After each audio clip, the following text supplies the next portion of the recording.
2024년 사순절 기간에는요, 우리가 요한복음을 묵상해 보았습니다. 요한복음은요, 세 권의 공관복음이 이미 다 쓰여지고 완성된 이후에 기록된 그러한 책인데요, 우리는 마태복음, 마가복음, 누가복음 이 세 권의 책을 같은 관점으로 보았다 하여 공관복음이라고 하고요, 공관복음은 AD 70년 이전에 다 완성이 되었습니다. 그리고 요한복음이 기록된 시기는 AD 90년경에 요한복음이 기록되었다는 것을 우리는 알 수 있는데, 그렇다면 그 요한복음은 이미 공관복음이 완성된 이후에 또 다르게 쓰여진 그러한 복음서임을 우리는 알 수 있습니다. 그래서인지 요한복음을 보면요, 공관복음, 마태마가 누가복음에는 찾아보기 어렵던, 찾아볼 수 없는 어떠한 내용이나 어떠한 단어들이 요한복음에는 굉장히 많이 담겨져 있는데요, 그 표현 가운데 하나는 뭐냐면 와서 보라 라는 표현이에요. 와 보라. 요한복음 1장 39절 말씀 보면요, 이렇게 기록합니다. 예수님께서 이르시되 그의 제자들이 모여있는 곳에서 예수님께서 제자를 부르실 때 어떻게 초청하시냐면, 예수님께서 이르시되 와서 보라. 그러므로 그들이 가서 계신 데를 보고 그날에 함께 거하니 때가 10시였더라. 이 장면은요, 예수님께서 베드로와 안드레와 요한을 자신의 제자로 초청하는 모습이었어요. 근데 그것은 그들에게만 가리켰던 것은 아니고요, 그 이후에 빌립과 바돌로메라는 빌립과 나다나엘이라는 제자를 초청하실 때도 또 이렇게 말씀하십니다. 요한복음 1장 46절 말씀을 보면 나다나엘이 이렇게 말합니다. 나다나엘이 이르되 나사렛에서 무슨 선한 것이 날 수 있느냐. 그러니까 그가, 예수님이 나사렛 출신이다. 사실 태어난 건 베들레헴이거든요, 유대 땅. 근데 야, 무슨 나사렛에서 무슨 선한 게 날 수 있냐라고 말했더니 빌립이 이렇게 말을 해요. 빌립이 이르되 와서 보라 하니라. 여러분, 예수님께서 제자들을 삼으시고 제자들을 부르실 때 예수님은 많은 설명과 많은 설득을 하지 않으셨습니다. 그냥 가서 제자들에게 초청하셨어요. 와서 보라고요.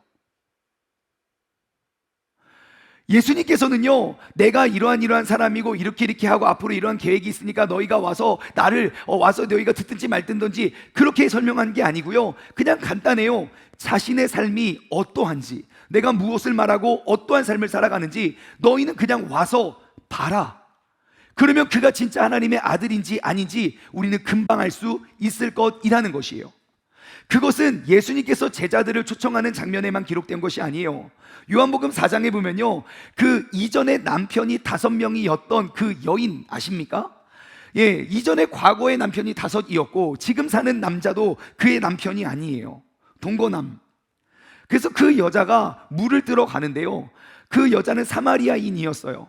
근데 예수님께서 보시니까 원래 유대인들은 사마리아 여자에게 말도 꺼내지 않았거든요. 대화도 하지 않았는데 예수님과 대화가 시작돼요. 그러니까 어떻게 유대인이 이게 사마리아 사람한테 말을 합니까? 그래요. 그러니까 그 대화가 시작됐어요. 근데 그 여자가 이가 하나님의 아들, 우리가 여태까지 이야기했던, 내가 소문으로만 들었던 그리스도임을 발견했어요.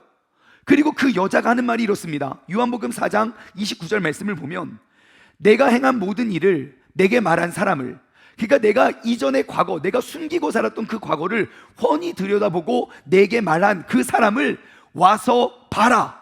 이는 그리스도가 아니냐라고 이야기를 해요. 그리고 자기가 물 뜨러 왔는데 떠올라왔던 그 물통을 다 버려두고 예수님을 쫓아서 나아갑니다. 여러분, 예수님을 믿게 하는 것, 우리가 전도할 수 있는 가장 확실한 방법 다른 건 없습니다. 나의 삶으로 그들을 초청하여 내가 세상 사람과 어떻게 다른지 우리는 보여주면 됩니다. 예수님께서는 나를 믿지 못하는 사람들에게 그리고 내가 또 그들을 제자를 삼으실 때 복잡하고 어렵게 그들을 초청하지 않으셨어요. 많은 설명이 필요했던 게 아니에요. 많은 성경 공부한 다음에 진짜 하나님을 믿는 게 이런 거구나, 그렇게 느끼지 않았어요.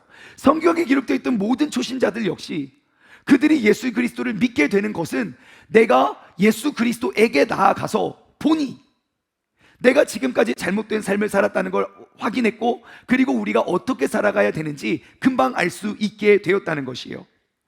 여러분, 우리 그리스도인들의 삶은 항상 그런 것입니다. 항상 주변에 주님을 알지 못하고 깨닫지 못했던 사람들, 우리가 이 땅에 어떻게 왔고 왜 왔는지, 그리고 우리가 이 생에 짧은 인생이 맞춰지면 우리가 어디로 가고 무엇을 위해서 나아가야 되는지 알지 못하는 그들을 우리는 초청하여 우리가 말하는 거예요. 와서 봐라. 여러분, 이것이 요한복음의 시작이었어요. 그리고 요한복음이 기록되어 있는 모든 내용들 가운데 예수님을 알지 못하고 예수님을 믿지 못하고 예수님을 깨닫지 못한 사람들에게 예수님은 끊임없이 그들을 자신의 삶으로 초청하여 와서 나를 보내신 하나님을 보라고 가르쳐 주십니다. 그리고 오늘 본문 말씀은 요한복음은 21장까지 있는데 이제 20장의 내용입니다. 이제 요한복음의 모든 가르침, 복음서가 맞춰지는 그 시기에 예수님은요, 이제 십자가 사명 감당하시고 다시 부활하신 예수님을 다시 만나는 장면이에요. 그런데 오늘 본문 말씀의 주인공인, 오늘 본문 말씀에 가장 많이 나오는 그 막달라 마리아라는 여인에게 주님께서 나타나셔서 이렇게 말씀하십니다. 오늘 본문 말씀 20장 17절 말씀을 한번 볼까요? 20장 17절 말씀. 예수님께서 그 여인에게 자신을 못 알아보니까 무슨 그 무덤을 지키는 사람인 줄 알고, 아저씨가 지금 우리 예수님 가져갔으면 어디다 뒀는지 빨리 나한테 알려주세요. 막 울면서 이야기하는 그 여자에게 가서 말합니다. 마리아야. 그러니까 이 목소리 내가 들어봤는데, 그렇잖아요. 제가 여러분들 전화할 때 모르는 번호예요. 여보세요. 할렐루야. 그러면 전 줄 알잖아요. 예전에 제가 고등학교 동창한테 전화를 한 적이 있어요. 전 고등학교 기숙사를 다녔거든요. 기숙사 생활을 오래 하고 이제 졸업한 지 한 10몇 년 지나서, 한 10년쯤 지나서요. 예, 한 10년쯤 지나서 친구한테 전화를 했어요. 진짜 졸업하고 처음으로. 그 친구 번호를 이제 뒤늦게 받아가지고 여보세요. 그러니까 그 친구였어요. 제가 여보세요. 그러니까 충만이냐? 우와, 10년 만에 제가 처음 전화했는데 목소리만 들어서 알잖아요. 그러니까 마리아에게 뒤에 와서 마리아야 하니까 라보니? 우리 선생님인가? 라고 하는 그 마리아에게 예수님이 이렇게 말씀하십니다. 20장 17절. 예수님께서 이르시되 나를 붙들지 말아라. 내가 아직 내 아버지께로 올라가지 아니하였노라. 너는 내 형제들에게 가서 이르되, 가서 말하래요. 내가 내 아버지 곧 너희의 아버지 내 하나님 곧 너희의 하나님께로 올라간다 하시니. 그래요. 그러니까 요한복음을 잘 요약해 보면요, 복음서의 시작은 와서 보라, come and see로 시작하고요, 복음서의 마지막으로는 가서 말하라. NIV 성경 버전을 보니까요, go and tell 이렇게 번역했더라고요. 요한복음은요, come and see로부터 시작해서 go and tell로 매듭 지어지는 것이 요한복음이더라고요. 그것을 우리의 삶으로 한번 적용해 볼까요? 여러분, 그리스도인의 삶은 다른 것 아닙니다. 주님을 알지 못하는 사람들에게 주님을 알고 있는 그 진리와 그 기쁨의 말씀을 우리는 come and see, 와서 보세요. 내가 주님을 알기 전에는 죄와 사망의 그러한 곳에서 내가 헤매이고 살았지만 내가 주님을 알고부터 나는 자유함을 얻었습니다. 달라진 저의 삶의 모습을 보십시오. 내가 여태까지 왜 사는지 몰랐고, 왜 공부하는지 몰랐고, 왜 돈을 버는지 몰랐고, 내가 그러한 것들이 목적되었던 삶으로부터 내가 주님을 알고 만난 다음에 내가 왜 돈을 벌어야 하는지, 왜 일을 해야 되는지, 왜 이런 환경이, 왜 이러한 고통이 나에게 찾아왔는지 내가 그 주님을 만나고 보니까 내가 알았어요. 우리는 그들에게 나의 삶으로 초청하는 것이에요. 그리고 우리는 그 자리에서 복음서의 끝, 예수 그리스도께서 모든 것을 이루시고 하늘로 승천하실 때 주님께서 우리에게 남겨주신 그 마지막 사명은 가서 전하라는 것이에요. Go and tell. 사실 그것은 요한복음에서만 기록되어 있는 것이 아닙니다. 다른 복음서들도 가서 전하라는 그 마지막 사명을 우리에게 말씀하여 주셨어요. 마태복음을 보잖아요. 그럼 마태복음은 28장까지 있는데 마태복음 28장 맨 마지막 19절 20절은 이렇게 기록하고 있어요. 그러므로 너희는 가래요. 모든 민족들을 제자로 삼아 아버지와 아들과 성령의 이름으로 침례를 베풀고 내가 너희에게 분부한 모든 것을 가르쳐서 지키게 하라. 볼지어다 내가 세상 끝날까지 너희와 항상 함께 있으리라. 아멘. 마태복음 역시 마태복음이 맞춰지는 그 마지막 마침표를 우리는 이제 가서 전하라, Go and tell로 매듭이 지어져요. 마가복음도 마찬가지입니다. 마가복음 16장 말씀을 보시면요, 또 이르시되 너희는 온 천하에 다니면서 만민에게 복음을 전파하라. 온 천하를 다니면서 가서 만민에게 복음을 전파하라. 그리고 20절, 16장 20절 말씀 보면 제자들이 나가 두루 전파할세. 그러니까 그 주님의 사명과 명령을 붙잡고 제자들이 나가서 이제 두루 다니며 전파합니다. 주께서 함께 역사하시사 그 따르는 표적으로 말씀을 확실히 증언하시니라 라고 이야기하고 마가복음이 맞춰져요.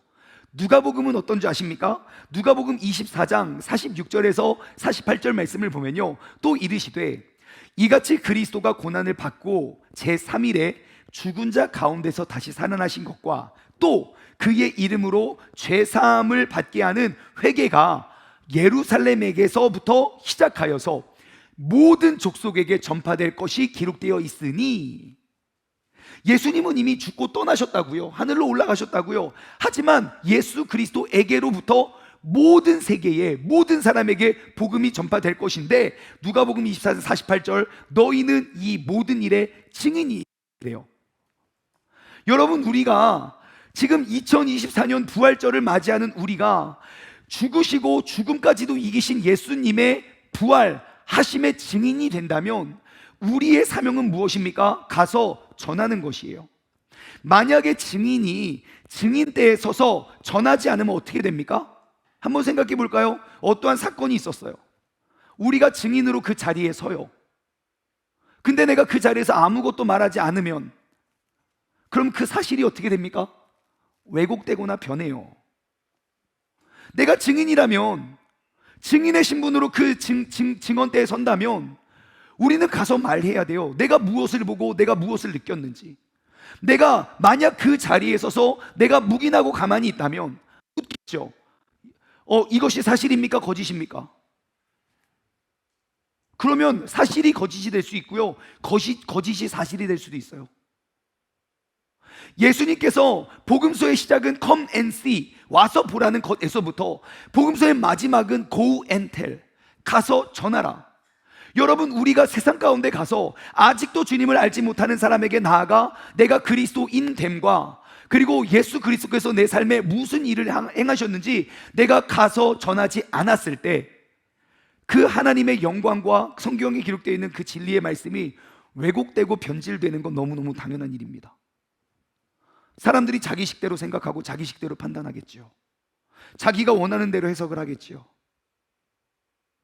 그래서 하나님의 거룩한 이름이 이 땅 가운데 얼마나 짓밟혀지고 얼마나 많은 조롱을 당하고 있는 현실을 우리가 살아가는지 몰라요. 원인은 간단해요. 마땅히 증인으로 서야 될 사람들이 증인으로 나서지 않기 때문이 아닐까 싶습니다. 여러분, 최근에 제가 여러분들과 함께 나눴던 설교 혹시 기억하시나요? 지지난주 설교의 말씀의 제목이 본교회였어요. 본교회. 그것은 뭐냐면 하나님께서 그 사도 바울을 통하여 데살로니가 교회 말씀이 복음이 전파됐어요. 근데 거기서 한 달도 채우지 못하고 그는 떠날 수밖에 없었어요. 그의 생명의 위협과 그런 두려움과 핍박 때문에. 그래서 그 자리에 남겨진 그 데살로니가 교회 성도들은 예수님과 사도 바울을 본받았어요. 그들은 예수님과 사도 바울의 삶에 Come and see, 내가 이전에 몰랐지만 그 삶으로 들어가서 보고 나니까 내 삶에 잃어버렸던 몰랐던 그 방향을 찾았어요. 그리고 그 리더들은 떠났지만 남겨진 그들은 기독교회 그 지역에 살고 있는 모든 사람들의, 모든 믿는 자들의 본이 되었어요. 무슨 말입니까? Go and tell이 됐다고요.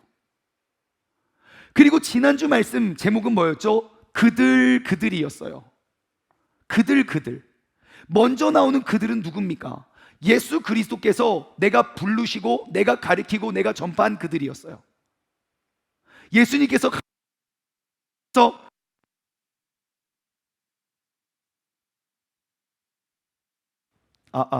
예수님께서 가르치신 그들, 예수님께서 친히 그들을 가르치셨어요. 예수님으로부터 배웠다고요. Come and see. 그리고 또 다른 그들은 누굽니까? 우리가 가서 예수 그리스도를 증거하고 전파하여 생기는 그들. Go and tell. 여러분, 이것이 복음서의 시작이고 마지막 기억했으면 좋겠어요. 2024년 우리는 또 한 번의 부활주의를 맞이합니다. 아마 이 자리에 계신 분 중에 올해가 첫 번째 부활주일일지는 있는 분도 계시지만 아마 뭐 10번, 20번, 30번, 저는 지금 40 몇 번째 부활주일이거든요. 근데 여전히 come and see에 머물러 계신다면 이제는 go and tell을 이루어갈 수 있는 우리 모두가 되기를 주님의 이름으로 간절히 소망합니다. 나의 삶이 예수 그리스도께서 나를 초청하신 그 자리에 머물러 있는 것이 아니라 이제 주님께서는 부활하셨고 하늘로 승천하셨고 이제 남겨진 우리는 예수 그리스도께서 가르쳐 주신 마지막 지상 명령 Go and tell, 나아가서 증거하고 전파할 수 있는 우리 모두가 되기를 주님의 이름으로 간절히 소망합니다. 더욱더 반가운 소식은 성경이 기록된 2000년 전부터 지금까지 예수 그리스도를 믿는 사람들에 대한 이러한 가르침과 이러한 사명은 단 한순간도 변한 적이 없다는 것이에요. 더욱더 반가운 소식은 지금으로부터 2000년이 더 지나도 이 사명과 이 계명은 절대로 바뀌지 않을 것이라는 것이에요. 그러므로 오늘 이 시간 우리가 예수 그리스도의 삶으로 come and see 했다면 이제는 go and tell, 나아가서 이 복음서를 완성할 수 있는 우리 모두가 되기를 소망합니다. 자, 그러면 우리가 어떻게 나아가야 되고 나아가서 무엇을 말해야 될까요? 그 질문에 대한 답을 오늘 본문 말씀을 통해서 우리는 찾아볼 수 있게 됩니다. 자, 우리가 먼저 어떻게 go and tell 해야 될까요? 첫 번째, 여러분 달려가서 전해야 됩니다. 오늘 본문 말씀 2절과 4절 말씀을 한번 볼게요. 요한복음 10장 2절과 4절. 시몬 베드로와 예수님께서 사랑하시던 그 다른 제자에게 달려가서 말하되, 누가 달려가냐면요, 막달라 마리아가 무덤에 갔는데 예수님이 안 계시는 거예요. 너무너무 놀라고, 와, 이게 어떻게 된 거야? 그래가지고 너무 무서워서 그 안에 들어가서 예수님을 찾은 게 아니라 화들짝 놀라서 가서 베드로하고 요한에게 가서 달려가서 이야기를 합니다. 그래서 지금 예수님이 어디 간지 모르겠다 그러니까 4절, 이 둘은 누굽니까? 베드로와 그 다른 제자. 그 다른 제자는 누굴까요? 요한이에요. 요한. 요한복음에 요한은 자신의 이름을 여기 기록하지 않는다니까요. 그래서 요한과 다른 제자가 무덤으로 다름질하였어요. 그래서 그 다른 제자가 베드로보다 더 빨리 달려가서 빈 무덤에 이르게 됩니다.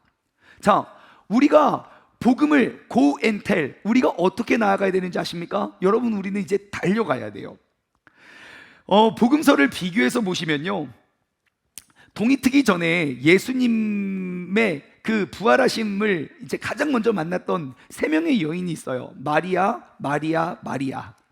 그리고 요한복음을 통해서 알 수 있는 건 예수님이 죽기 바로 직전에 예수님 곁을 지켰던 사람들은 네 명의 마리아라는 걸 알 수 있어요. 마리아, 마리아, 마리아, 마리아. 예, 거기 살로메 이모라고 나오거든요. 예수님의 이모 살로메예요. 그 살로메 그 풀 네임이 뭐냐면요, 메리 살로메예요. 그래서 아무튼 마리아, 마리아, 마리아, 마리아. 예수님 곁을 지키려면 이름을 마리아라고 지으시면 아주 좋을 것 같아요. 자, 아무튼 뭐 그렇게 생겼어요. 자, 그런데 그 예수님이 없어진 모습을 보고 그리고 부활하신 예수님을 만나고 그들은 어떻게 합니까? 달려가요. 근데 여러분, 성경을 읽으실 때 달려갔다는 단어가 굉장히 독특하고 특이한 단어인 거 아십니까? 달려간다는 표현이 그렇게 많지 않아요. 이를테면 이런 거예요. 100년 전 조선시대에 양반들이 뛰었다는 이야기 들어봤습니까? 양반은 절대 안 뛰어요.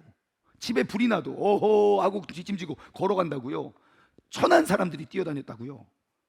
근데 예수님 시대에 달려갔다는 표현이 많지 않아요. 제가 신약 성경을 다 뒤졌어요. 달려갔다라고 기록되어 있는 헬라어 단어는 트레코라는 단어인데, 이 트레코라는 단어가 총 10번 쓰여졌더라고요. 10번. 근데 그 중에 8번은 달려갔다이고 2번은 앞서 달렸다예요.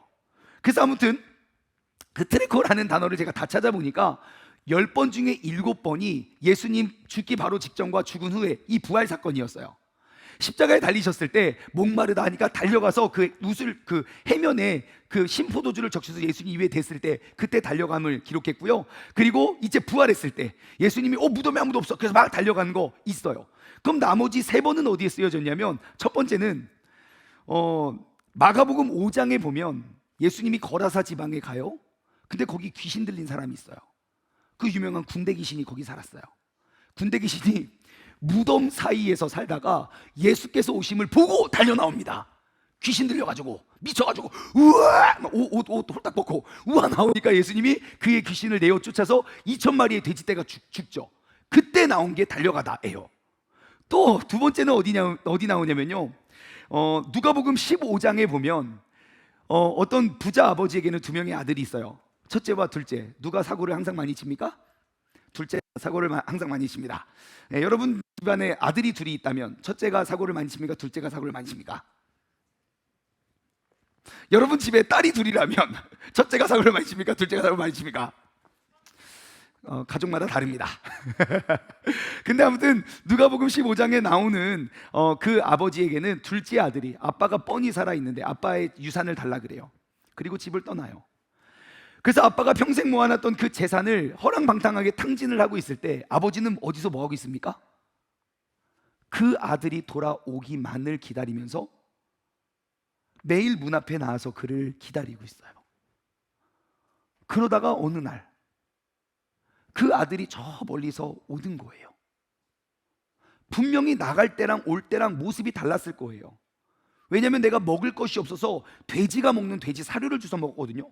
그러니까 얼마나 막 피골이 상접하고, 집안에서 컸을 때는 좋은 옷만 입고 좋은 것만 먹고 했었던 그 아들이 완전히 다른 모습이 되어서 터벅터벅 걸어올 때 아빠가 그 모습을 보고 달려가서 그를 안아줍니다. 그때 뛰었다고요. 그리고 세 번째 또 어디 나오는지 아십니까?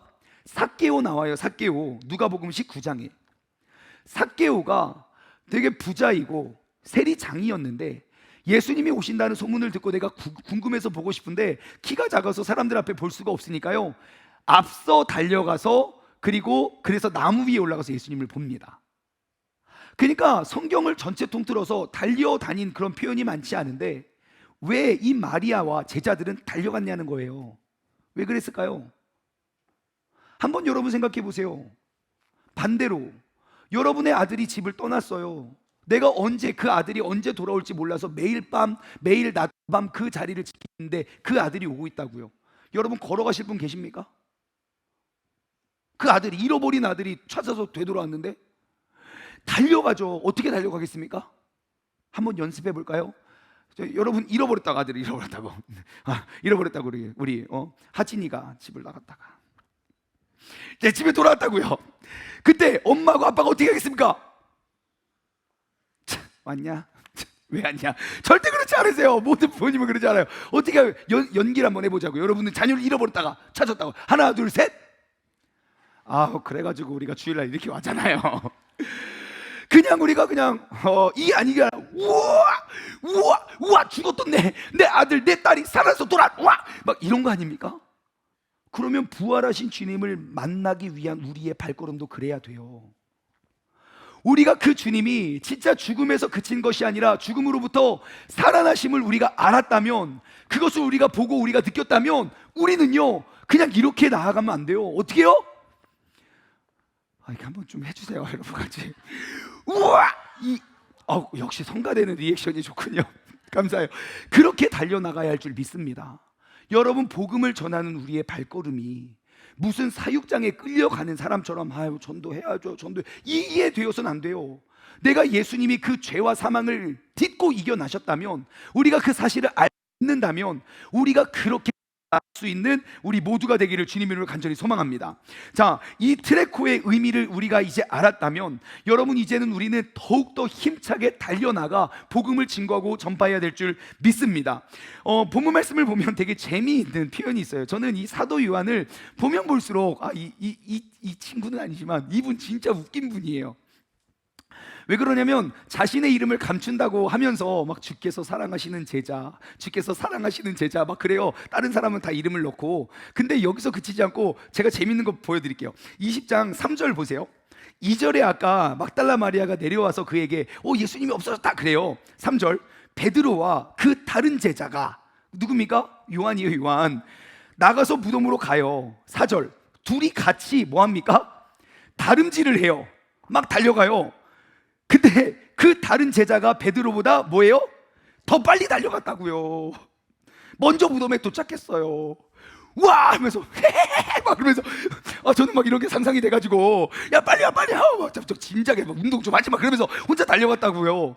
그래서 은근히 자기 자랑 되게 많이 해요. 자신의 이름을 감추면서 주께서 사랑하시는 제자 막 그러더니 더 재미있는 사실은 단점은 뭐냐면 겁이 많아요.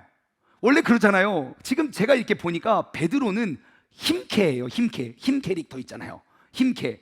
그리고 요한은 어떤 캐릭터입니까? 예, 아마 호리호리하고 되게 스피드 캐릭터였던 것 같아요.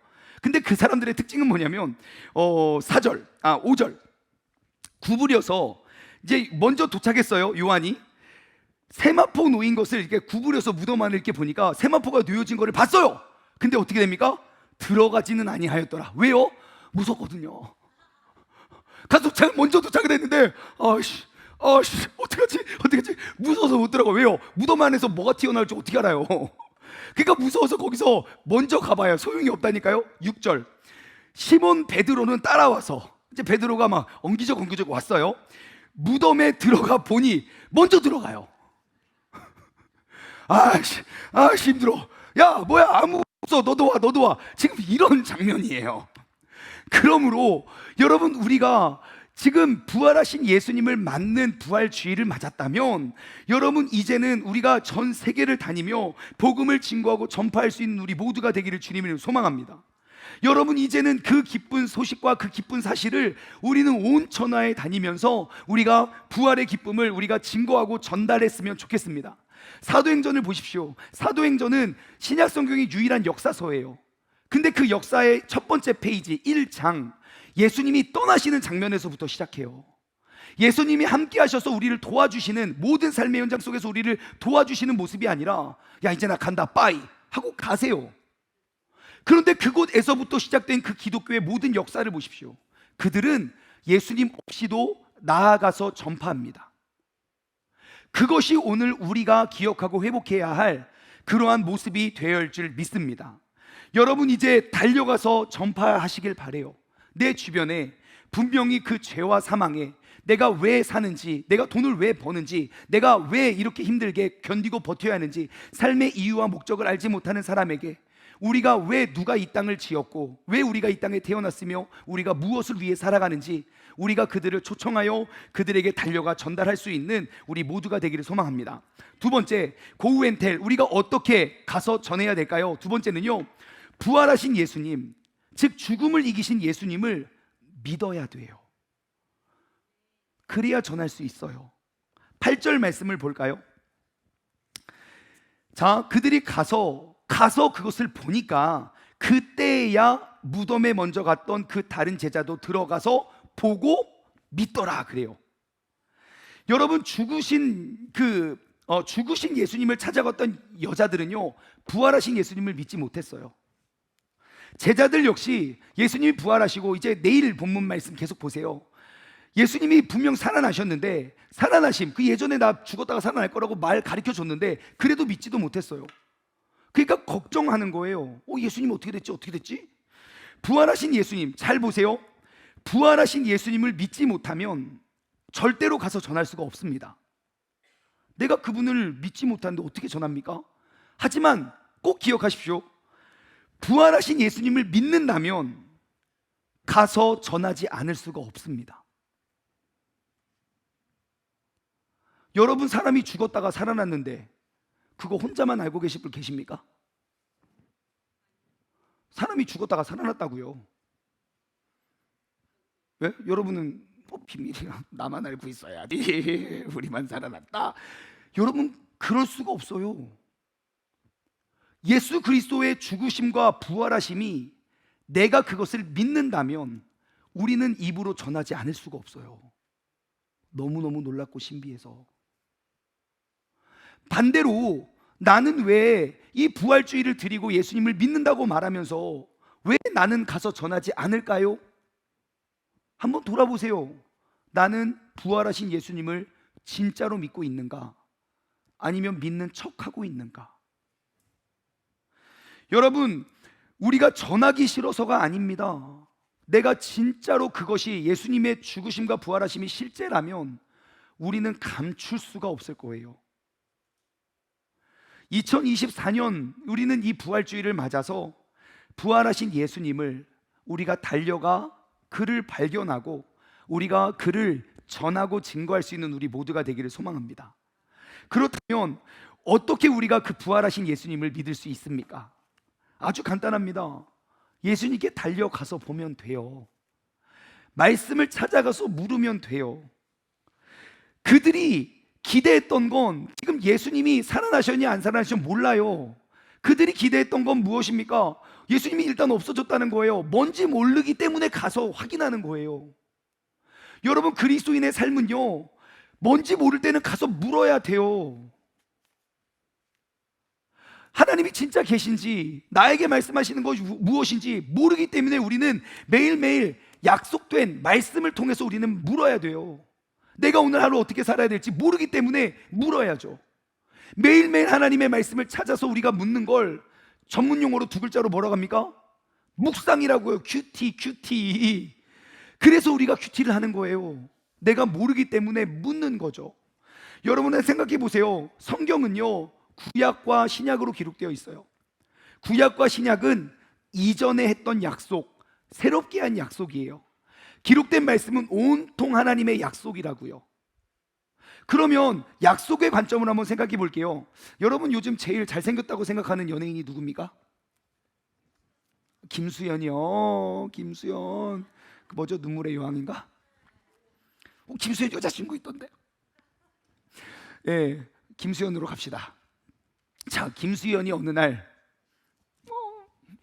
너무너무 멋진다. 생각만 해도 지금 생각만 해도 기분이 너무 좋잖아요, 그죠? 예, 스트레스도 다 풀리고. 김수현이 어느 날 찾아왔어요. 연락이 왔어요. 전화 왔어요. 여보세요, 저 김수현인데요. 2024년 3월 31일 우리 세종중문교에서 12시에 만나요 하고 전화를 끊었어요. 그러면 그 약속을 믿는 사람은 어떻게 될까요? 그곳에 가겠지요. 근데 그 약속을 믿지 않는 사람은 어떨까요? 에이, 무슨, 야, 네가 김수현이면 내가, 그 여자 이름 뭡니까? 김지원. 야, 네가 김수현이면 내가 김지원이다 끊어 하고 안 믿을 거예요. 안 믿으면 실제 상황이 어떠하든지 절대 그것의 증인이 될 수가 없습니다. 만약에 믿으면 어떻게 되는 줄 아십니까? 떨려요. 그 날과 시가 가까우면 가까울수록 더 긴장이 될 거예요. 진짜 올까? 안 올까? 반신반의하겠죠. 그리고 진짜 그것을 믿는다면 가겠지요. 언제 갈까요? 12시에 만나기로 했으면 여러분 몇 시부터 기다리실래요? 11시부터 기다려요? 11시부터 어떻게 기다리시겠어요? 딴짓하고 있다가 왔냐?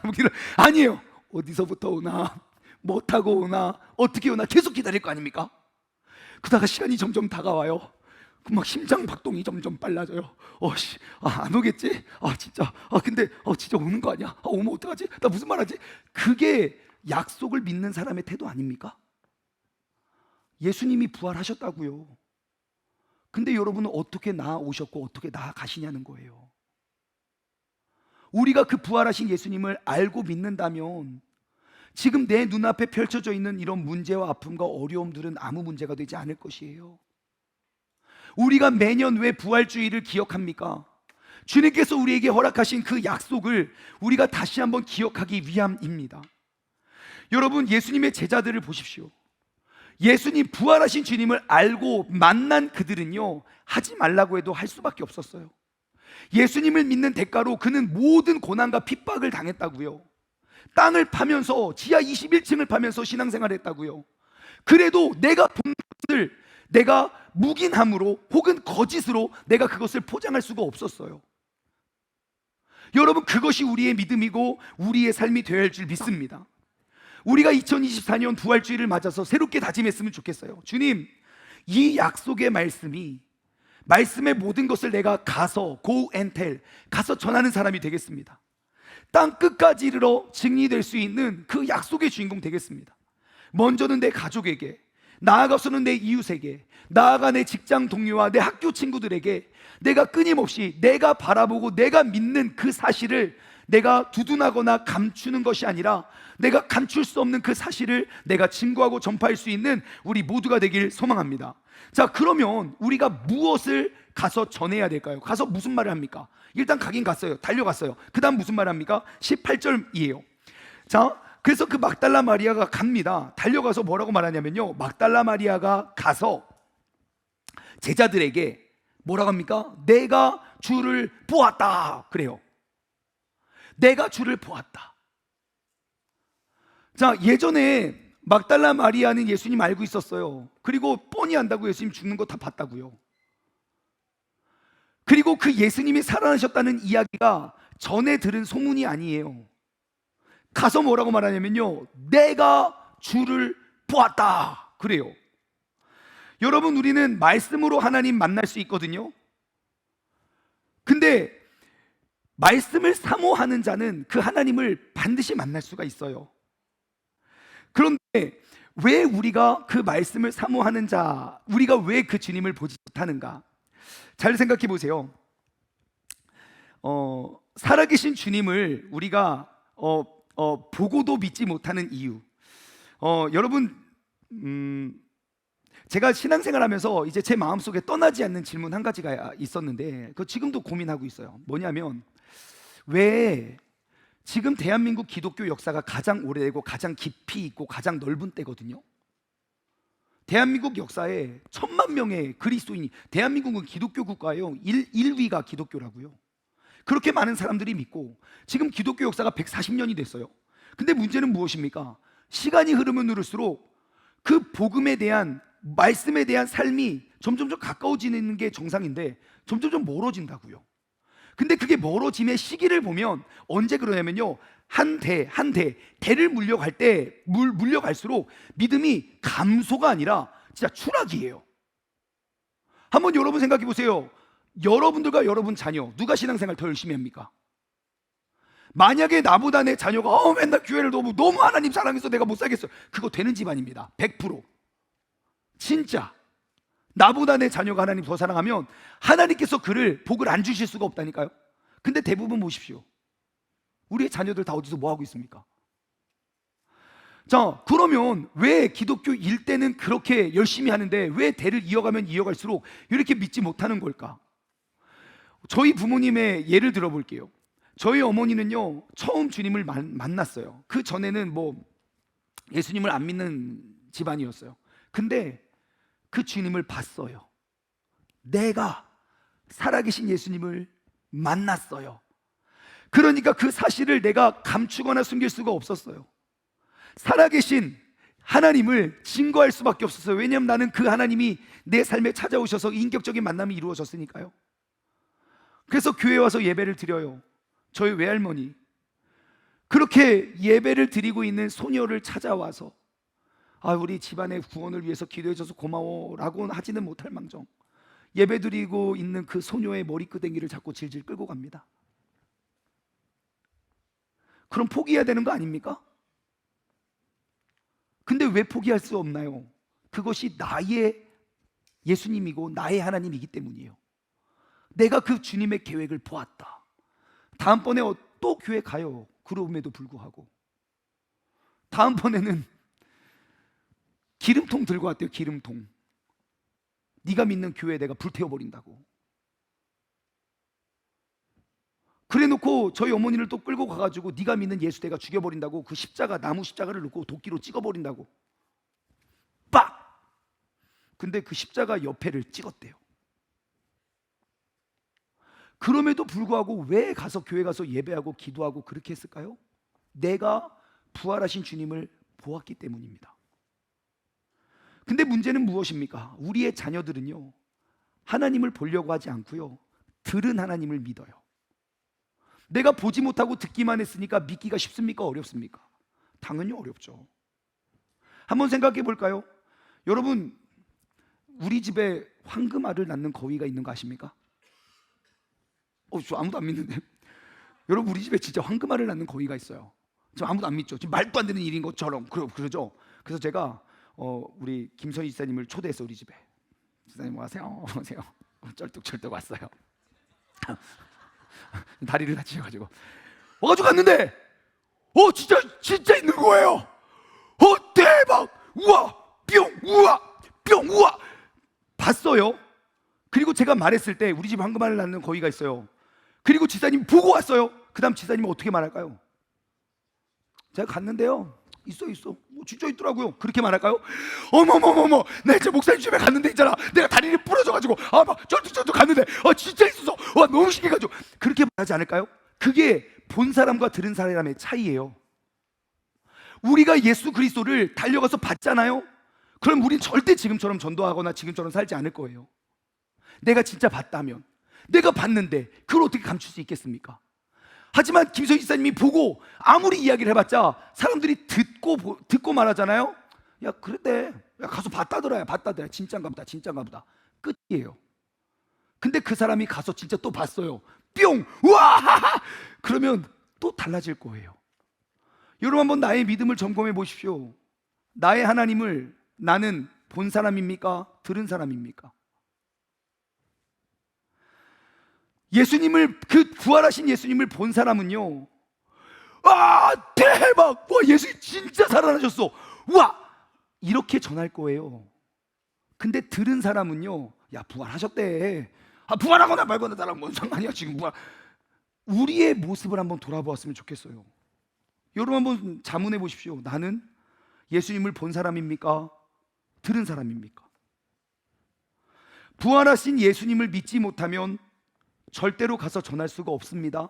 하지만 부활하신 예수님을 본 사람이라면 가서 전하지 않을 수가 없습니다. 나의 예수님을 만나서 증거할 수 있는 우리 모두가 되기를 주님을 소망합니다. 막달라 마리아를 보십시오. 막달라 마리아가 어떤 여인인지 아십니까? 막달라 마리아에 대한 루머들이 있어요. 성경 곳곳에 보면 이 막달라 마리아에 대한 이제 소문들이 있는데, 첫 번째 우리가 알고 있는 이제 루머는 뭐냐면, 막달라 마리아가 등장하는 게 누가복음 8장이거든요. 근데 누가복음 7장에 어떠한 죄인이 예수님의 발에 향유를 붓고 머리로 그 발을 씻어요. 그래서 그 사람이 8장에 나오는 막달라 마리아가 아닐까라고 사람들이 추측을 하는데, 뭐 성경만 가지고 보면 정확한 근거는 없어요. 두 번째, 또 어떠한 루머가 있냐면 막달라 출신의 마리아예요. 그 막달리아라는 곳은 어디냐면 갈릴리 그 해변가 옆에 있는데, 그곳에 유명한 게 뭐냐면 거기는 창녀가 유명해요. 사창가. 그러니까 막달라 출신의 죄인이라고 하니까 그래서 혹시 막달라 마리아도 그렇게 몸을 팔던 여자가 아니었나? 라고 추측은 하지만 그것도 성경적으로 명확한 근거는 없어요. 근데 우리가 확실히 알 수 있는 건 있어요. 뭐냐면 누가복음 8장 한번 넘어가 볼까요?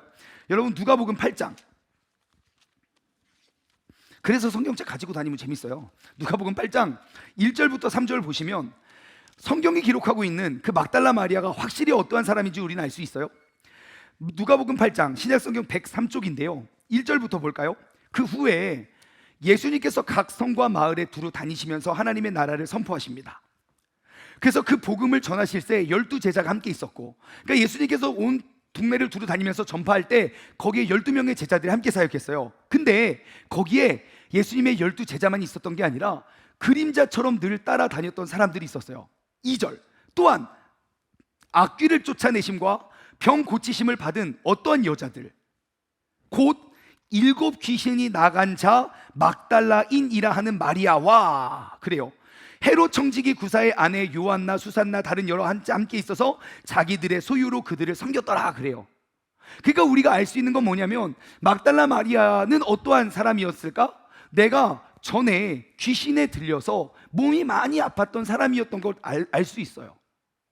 그래서 예수님께서 그를 고쳐주시고 귀신을 떠나게 하니까 나는 늘 주님 곁을 지켜냈던 사람이 돼요. 이름 없이 빚도 없이 그에게 필요한 모든 것들을 쏟아 부어 주었던 사람. 이유는 간단해요. 그 예수님이 나를 고치셨고 나를 살리신 예수님의 능력이 내 삶의 실제가 되었기 때문입니다. 여러분, 2024년 우리는 부활주의를 맞아서 우리가 그 예수님을 바라보고 나아갔으면 좋겠어요. 요즘 아이들, 요즘 다음 세대들의 믿음과 신앙을 이렇게 표현하더라고요. 택배 신앙이라고요. 택배 신앙. 너 교회 왜 왔어? 엄마가 보내서 왔어요. 너 교회 왜 안 왔어? 엄마가 가지 말래요. 엄마가 안 보냈어요. 너 수련회 왜 왔어? 엄마가 보내서 왔어요. 그러잖아요. 집에서 우리가 그 쿠팡 배달하듯이 배송 하면 난 이것을 누르면 알아서 가고 알아서 오잖아요. 여러분, 그거 잘못된 겁니까? 잘한 겁니까? 네? 애들 보내는 거 안 보내는 거 잘하는 겁니까? 못하는 겁니까? 잘하는 거죠. 잘못된 건 뭡니까? 그곳에 가서, 처음은 그렇게 할 수 있지만 그곳에 가서 예수 그리스도를 보면 이제는 보내서 가는 게 아니라 스스로 가야죠. 좀 더 확대해 볼까요? 여러분들 교회 처음 어떻게 오셨습니까? 예, 교회 가면 예쁜 누나 많다더라. 교회 가면 기타 오빠 있고 피아노 건반 오빠 있고 드럼 오빠 있고 많은 오빠들이 있는다더라. 예? 우리 교회 지사님 한 분도 그랬어요. 어떻게 교회 다니냐고. 초등학교 5학년 때 교회 가면 예쁜 누나 있어가지고 갔대요. 그리고 선생님이 맨날 아이스크림 사줬대요. 그거 잘못된 겁니까? 잘된 겁니까? 그럴 수 있지요. 잘못된 건 무엇입니까? 그곳에 오랫동안 머물러도 계속 그 상태에 머물러 있는 거예요. 1년이 돼도 예쁜 누나만 찾고 10년이 돼도 멋진 오빠만 찾고 있으니 그게 문제인 거예요. 우리가 이 자리에 나와왔다면 내가 그 주님을 보고 달려가 보고 믿어야 돼요. 아마 더 크게 확대해 볼까요? 여러분들 교회에 오는 목적이 무엇입니까? 교회 가면 다 잘 된다더라. 병든 자도 나았다더라. 문제가 해결됐다더라. 여러분, 우리 그것 때문에 이 자리에 나온 거 아닙니까? 문제는 그 자리에 머물러 있으면 안 돼요. Come and see. 우리가 예수 그리스도의 복음으로 와서 보았다면 이제는 우리가 go and tell, 나아가서 전달할 수 있는 우리 모두가 되기를 원해요. 그럼 그들은 왜 보지 못했을까요? 답은 간단해요.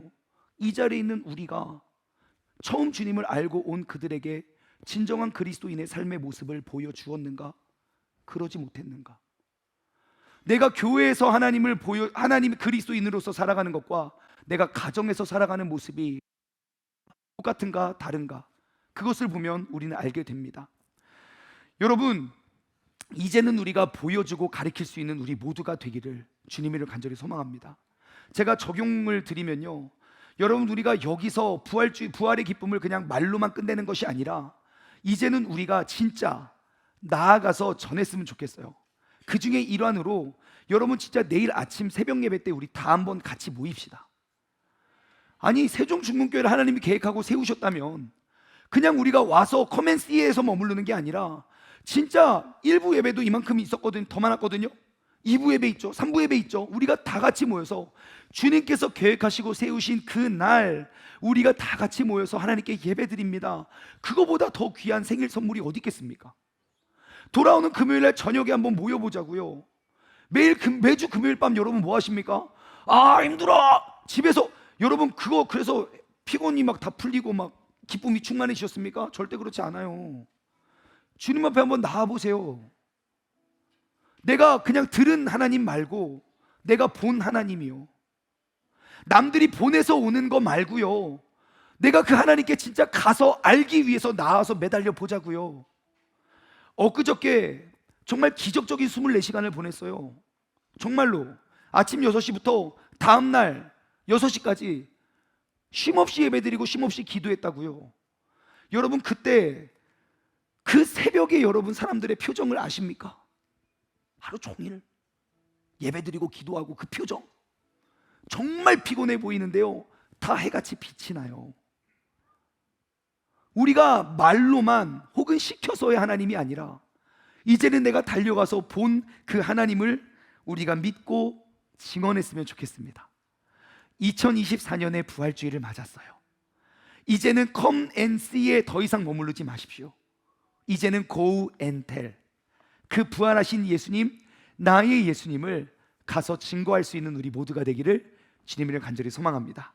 적용 질문을 드립니다. 첫 번째, 여러분 come and see 내 삶으로 초대했으면 좋겠어요. 우리가 이 자리에로 말고요, 내 가정으로 혹은 내 직장으로, 혹은 내 마음속으로 누군가를 초청하고 특별히 주님을 알지 못하는 사람들을 초청할 때 여러분 걸림돌이 되는 게 있습니까? 그 걸림돌이 무엇인지 한번 돌아봤으면 좋겠어요. 우리가 예수님께는 나아오지만 나의 삶에 come and see 초청하지 못하는 이유가 무엇입니까? 혹시 내 삶, 내 마음속에 들어오면 그 사람이 봐선 안 될 그런 죄악이 있다면 우리가 이번 한 주 동안 우리가 그 모든 것들을 예수 그리스도 십자가에 매달았으면 좋겠어요. 두 번째, 이제는 go and tell, 이제 달려가 전했으면 좋겠어요. 여러분 이제 앞으로의 삶 가운데 어디에 혹은 누구에게 달려가 전하시겠습니까? 마지막으로 세 번째, 이번 한 주 동안에는요 나의 복음을 한번 돌아봤으면 좋겠어요. 여러분, 내가 만난 하나님, 나는 들은 것을 전하는 사람입니까? 본 것을 전하는 사람입니까? 나는 가서 우리 엄마가 그랬는데 하나님이 아니라 나의 하나님, 내가 체험하고 나를 여기까지 구원해 주시고 이끌어 주신 그 하나님을 우리가 증거하고 전할 수 있는 그러한 한 주가 되기를 주님을 소망합니다. 말씀을 마치며 우리 다 같이 일어나셔서요, 오늘은 부활주일이니까 우리 가서 제자 삼으라 라는 찬양을 우리가 힘차게 박수 치면서 찬양하시고 축도로 예배를 마치도록 하겠습니다.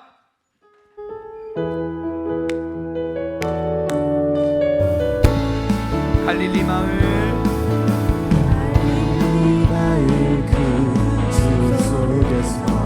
주님은 그 11제자를 다시 만나셨습니다. 그리고 마지막까지 그들에게 부탁하십니다.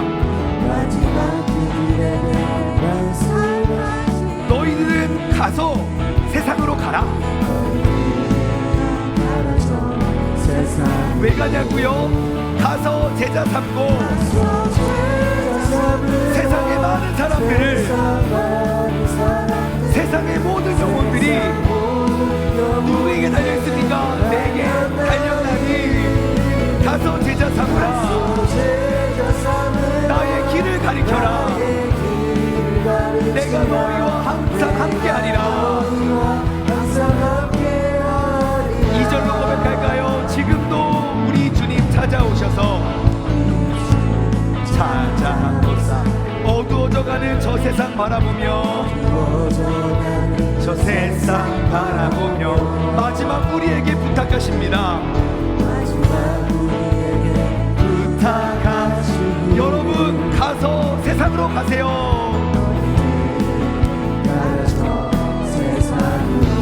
가서 제자 삼으라. 가서 제자 삼으라. 세상 많은 사람들, 세상의 모든 영혼이 누구에게 달려있습니까? 내게 달려나니 가서 제자 삼으라. 나의 길을 가르치라. 내가 너희와 항상 함께 가서 제자 삼으라.